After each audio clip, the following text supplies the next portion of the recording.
Mesdames et messieurs, bonjour et bienvenue à cette nouvelle édition de notre programme l'Égypte à la une.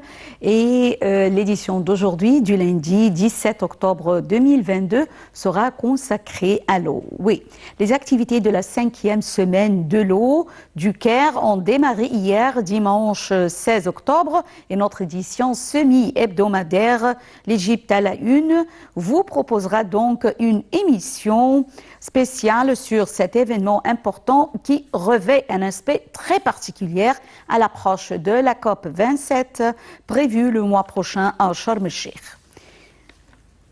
Intervenant à l'ouverture de la 5e semaine de l'eau au Caire, le président Abdel Fattah el-Sisi a déclaré que la semaine de l'eau du Caire est devenue une plateforme régionale et internationale efficace pour soutenir le dialogue sur les questions de l'eau.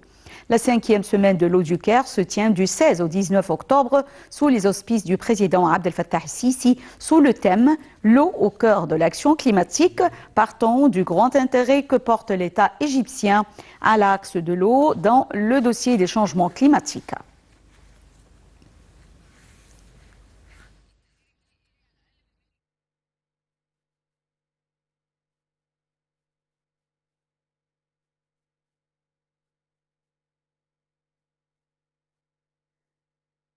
Par l'allocution du président Abdel Fattah el-Sisi à l'ouverture de la 5e semaine de l'eau du Caire.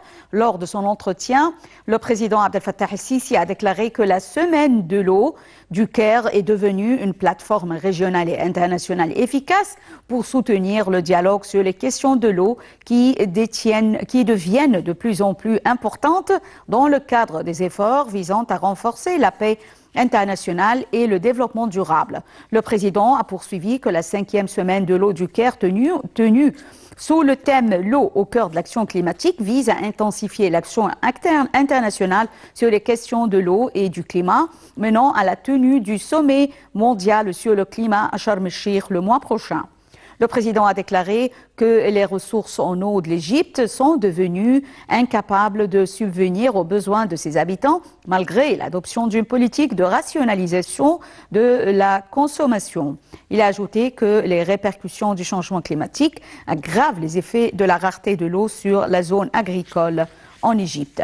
Dans cette perspective, a noté le président, l'Égypte a adopté la stratégie nationale de gestion des ressources en eau qui vise à fournir de l'eau potable, améliorer sa qualité, rationaliser et développer les ressources en eau par tous les moyens possibles. L'Égypte a également adopté une politique de sécurité alimentaire qui équilibre la production intérieure et les importations alimentaires. C'est pour cela que l'Égypte a pu maintenir sa sécurité hydrique et alimentaire face aux crises mondiales et régionales. Dans ce contexte, le président a renouvelé son engagement à n'épargner aucun effort pour régler la question du barrage de la Renaissance d'une manière qui serve les intérêts de toutes les parties, en appelant la communauté internationale à maximiser et à conjuguer ses efforts pour atteindre ce juste objectif.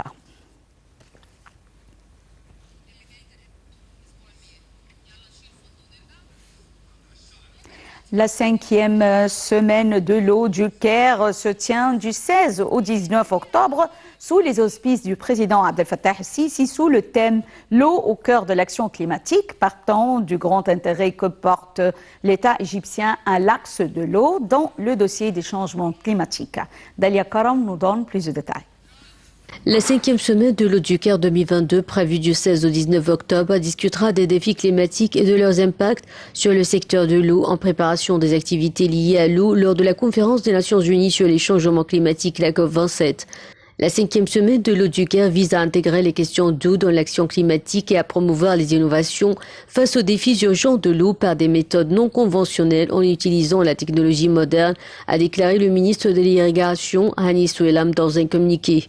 La 5e semaine de l'eau du Caire cherchera également à soutenir et à mettre en œuvre des politiques de gestion intégrée de l'eau et à trouver des solutions durables pour gérer les ressources en eau afin de faire face à la croissance démographique et au changement climatique.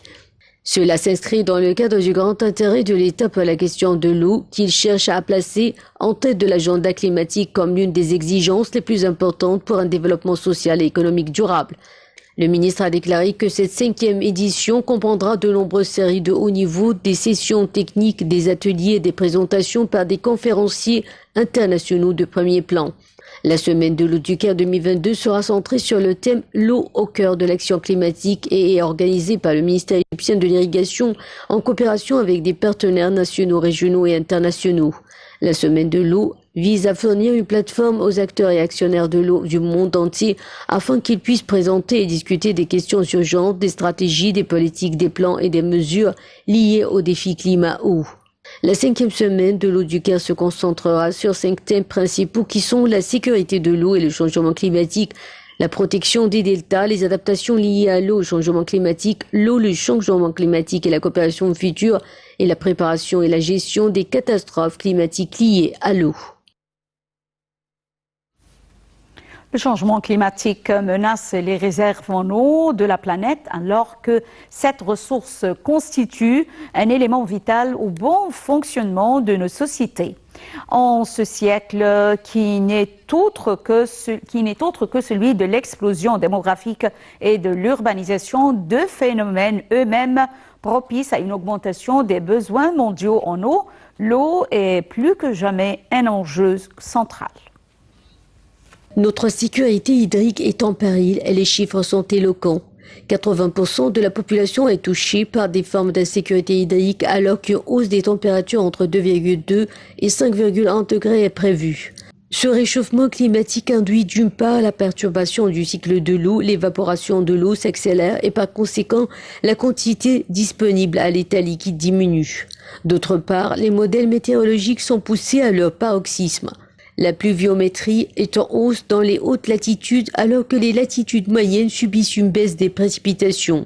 Inévitablement, ces modifications climatiques impactent notre sécurité alimentaire. Selon les chiffres du Programme des Nations Unies pour le développement, 600 millions de personnes seront en situation d'insécurité alimentaire en raison du changement climatique d'ici 2080. Elles s'ajouteront aux 821 millions de personnes déjà touchées par le phénomène. D'ores et déjà, une importante partie des ressources en eau douce, 70% à 90% selon les pays, est dédiée aux activités agricoles. Les besoins augmenteront pour assurer la production grandissante des biocarburants. Pourtant, les cultures, qu'elles soient pluviales ou irriguées, peinent à s'adapter à la variabilité des précipitations causées par le changement climatique. Le manque d'eau sous forme liquide est compensé par un surplus de vapeur d'eau. Le phénomène n'est pas anodin puisqu'il explique, entre autres, l'intensification des phénomènes météorologiques extrêmes. Si les sécheresses et les inondations ne sont pas inédites, leur caractère de plus en plus imprévisible et dévastateur est une des manifestations du changement climatique. Ces perturbations augmentent la vulnérabilité des populations et les laissent démunies face aux risques sanitaires et alimentaires. Lorsque les systèmes d'assainissement sont détruits ou insuffisants, le risque de transmission des maladies véhiculées par l'eau est aggravé. À cet égard, assurer l'accès à l'assainissement pour tous en toute sécurité est un enjeu d'avenir majeur. 80% des eaux usées dans le monde sont actuellement rejetées dans l'environnement sans traitement. Les activités humaines sont également vectrices de pollution de l'eau. Nitrates, algues phytotoxiques, agents pathogènes, produits chimiques divers ou encore microplastiques retrouvés dans 80% des sources d'eau douce. Or, l'augmentation actuelle de la température de l'eau favorise la prolifération de ces pollutions. Si les conséquences du changement climatique accentuent les inégalités et déséquilibres mondiaux, la baisse de la qualité de l'eau, elle, est un phénomène sans frontières. À terme et selon les conclusions des experts, notre sécurité est menacée par le changement climatique. Les déplacements climatiques motivés par la recherche de terres arables et d'eau ou provoqués par des catastrophes naturelles concernaient 18 millions de personnes en 2018. En 2050, ce chiffre atteindra le palier de 140 millions de personnes selon la Banque mondiale. Ces mouvements de population conjugués à la raréfaction de l'eau risquent de raviver tensions et conflits. Sans conteste, la sécurité humaine sous toutes ses facettes hydriques, alimentaires, sanitaires, énergétiques est impactée par les altérations que connaît l'eau. Face à ces menaces, Solidarité internationale intervient pour secourir les populations mises en danger par les crises tout en appelant les acteurs responsables à se mobiliser pour apporter une réponse à la hauteur des risques et n'abandonner personne. Alors que la gestion durable de l'eau est l'un des défis les plus urgents pour l'humanité, l'Égypte tente de trouver des solutions pour faire face aux multiples problématiques liées à l'eau. Explication. L'Égypte déploie des efforts inlassables pour faire face à ces défis hydriques. Croissance démographique, changement climatique, ressources limitées en eau et la poursuite par l'Éthiopie du remplissage unilatéral du barrage de la Renaissance sans accord préalable avec l'Égypte et le Soudan. Les ressources totales disponibles en eau douce sont estimées à environ 60 milliards de mètres cubes d'eau par an, alors que ces besoins s'élèvent à environ 114 milliards de mètres cubes d'eau par an. Par ailleurs, l'augmentation de la population représente un défi majeur. D'ici 2050, la population totale devrait dépasser les 150 millions d'habitants, ce qui représentera une forte pression sur la ressource en eau. Quant aux ressources en eau renouvelables de l'Égypte, elles sont limitées et proviennent dans leur majorité de l'eau du Nil, 55,5 milliards de mètres cubes par an. En plus de quantités très limitées de l'eau de pluie, 1,3 milliard de mètres cubes par an, et de l'eau souterraine profonde dans les déserts, 5,5 milliards de mètres cubes par an. Autre défi majeur, les violations éthiopiennes du droit international et de l'accord de principe signé entre l'Égypte, le Soudan et l'Éthiopie en 2015 et qui oblige l'Éthiopie à ne pas remplir le barrage sans accord avec les pays en aval se poursuivent. Le Premier ministre éthiopien vient d'annoncer l'achèvement du 3e remplissage du barrage éthiopien, le début de la production d'électricité à partir de la 2e turbine. En fait, les négociations sur le barrage sous l'égide de l'Union africaine entre les trois pays sont au point mort depuis avril 2021. Après des pourparlers marathons qui ont duré plus d'une décennie sans résultat. Le 30 juin 2022, l'Égypte a adressé une lettre au Conseil de sécurité des Nations Unies pour s'opposer totalement aux mesures unilatérales de l'Éthiopie, en insistant sur le fait que l'État égyptien ne tolérera aucune atteinte à sa sécurité hydrique ou toute menace pour le peuple égyptien qui considère le Nil comme sa seule source de vie. Quel est donc le plan de la gestion des ressources en eau en Égypte afin de combler l'écart entre l'offre et la demande, rationaliser l'utilisation de cette substance vitale et compenser une éventuelle baisse du niveau du Nil? L'Égypte tente de trouver des solutions alternatives pour combler ce déficit qui s'élève à environ 57 milliards de mètres cubes par an et pour faire face aux multiples problématiques liées à l'eau. Fin 2020, l'Égypte a lancé une stratégie de gestion des ressources hydriques à long terme jusqu'en 2037 avec des investissements qui pourraient aller de 50 à 100 milliards de dollars. Dans le cadre de ce plan, de nombreux projets ont été lancés. En septembre 2021, l'Égypte a donné le coup d'envoi à la plus grande station d'épuration d'eau usée de Bahr el-Bakar à Port Saïd avec une capacité de production de 5,6 millions de mètres cubes par jour. D'un autre côté, les travaux de revêtement des canaux d'irrigation sont en cours en Égypte. Ce projet qui devrait permettre à terme de revêtir les canaux d'irrigation sur 30 000 km vise à éviter l'infiltration de 5 milliards de mètres cubes d'eau par an et améliorer le processus de gestion et de distribution de l'eau. Autre volet, l'État vise à construire dans les prochaines années 17 stations de dessalement de l'eau de mer qui devraient fournir en tout 2,8 millions de mètres cubes d'eau potable. Nommé le 14 août à la tête du ministère des Ressources en eau et de l'irrigation dans le cadre du remaniement ministériel, Hania Atef Souelam, professeur du développement durable et de gestion des ressources en eau à l'université américaine, a donc une importante tâche. L'un des défis les plus importants auxquels le pays est confronté est les effets négatifs du changement climatique, puisque l'Égypte paye 2 fois la facture du changement climatique. Le premier concerne l'élévation du niveau de la mer, ce qui représente un grand défi pour les plages des villes côtières, et le second est son impact sur les taux de précipitation dans le bassin du Nil, a déclaré le ministre dans une conférence de presse. Concernant le barrage éthiopien, le ministre a confirmé la position ferme de l'Égypte de respecter ses droits historiques sur les eaux du Nil et de préserver sa sécurité hydrique avant d'ajouter « Nous coopérerons avec toutes les institutions nationales et étrangères pour conserver et gérer l'eau de l'Égypte en utilisant les moyens les plus efficaces et les plus disponibles ». Il a noté que 97% des ressources de l'eau du Nil proviennent de l'extérieur des frontières de l'Égypte. C'est pourquoi le terme coopération sera le titre qui va dominer le futur des relations entre l'Égypte et les pays du bassin du Nil pour réaliser les intérêts communs et réduire les effets négatifs du changement climatique. Toujours en ce qui concerne l'eau, une nouvelle usine traite les eaux usées à Bahr el-Bahr dans le Sinaï, à l'est du canal de Suez, en Égypte. La station inaugurée en septembre 2021 par le président Abdel Fattah el-Sisi doit fournir de l'eau pour l'irrigation de plus de 168 000 hectares de plantations dans le Sinaï. Il s'agit de la plus grande du genre au monde, avec une capacité de production de 5,6 millions de mètres cubes par jour d'eau triplement traitée et qui sera transférée dans les terres du Nord Sinaï. La réutilisation des eaux usées est devenue incontournable pour faire face au stress hydrique en Égypte. La localité de Bahr el-Bakar dans la péninsule du Sinaï, à l'est du canal de Suez, dispose désormais d'une station d'épuration. L'usine a été inaugurée le 27 septembre 2021 par le président Abdel Fattah al-Sisi. Construite sur la rive ouest du canal de Suez à Port Saïd, la station d'épuration de Bahr el-Bakar a pu être construite par le concert de 16 sociétés privées. La nouvelle installation affiche une capacité de production de 5,6 millions de mètres cubes par jour, faisant d'elle l'une des plus grandes stations de traitement des eaux usées en service dans le monde. L'usine entre d'ailleurs dans le livre Guinness des records 2021. En tout, 3 records ont été remportés. La plus grande usine de traitement d'eau du monde, la plus grande usine de boue au monde et le plus grand générateur d'ozone. L'usine récupère les eaux usées domestiques, industrielles et agricoles qui coulent le long du drain de Bahr el-Bakar qui serpente sur 106 km, partant du gouvernorat de Dakhaliya vers Sharqiya et du gouvernorat d'Ismaïlia et file vers le gouvernorat de Port Saïd. Les effluents passent ensuite par 4 lignes de traitement de 1 250 000 mètres cubes chacune par jour, avant d'être mis à la disposition des agriculteurs pour l'irrigation. Le gouvernement égyptien estime que les eaux usées traitées qui sortent de la station d'épuration de Bahr el-Bakar permettront l'irrigation de plus de 168 000 hectares de plantations dans la péninsule du Sinaï. Cette infrastructure jouera un rôle important dans la restauration des terres agricoles à l'est du canal de Suez, dans un contexte marqué par la diminution des ressources du Nil.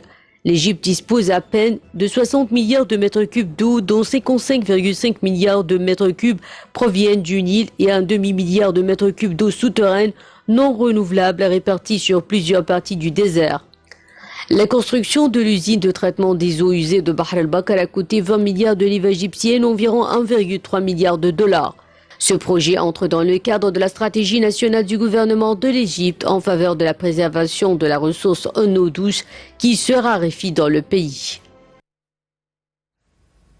Comme la réutilisation des eaux usées, le dessalement est devenu incontournable pour faire face au stress hydrique en Égypte. Et cette nouvelle politique en faveur du dessalement découle de la raréfaction des ressources d'eau douce en raison de la sécheresse. La situation devrait s'aggraver par la construction du grand barrage de la Renaissance éthiopienne Gerd qui réduira le débit du Nil. L'Égypte dépend à plus de 90% de l'eau de ce fleuve. Voyons ensemble. L'Égypte se tourne de plus en plus vers les ressources en eau non conventionnelles comme le dessalement. Cette nouvelle politique en faveur du dessalement découle de la raréfaction des ressources d'eau douce en raison de la sécheresse. La situation devrait s'aggraver par la construction du grand barrage de la Renaissance éthiopienne qui réduira le débit du Nil. L'Égypte dépend à plus de 90% de l'eau de ce fleuve. Ainsi, le gouvernement égyptien peaufine sa stratégie en matière de dessalement de l'eau de mer.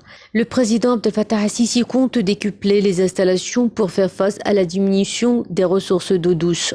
Au moins 14 usines de dessalement devraient entrer en service en Égypte d'ici fin 2022.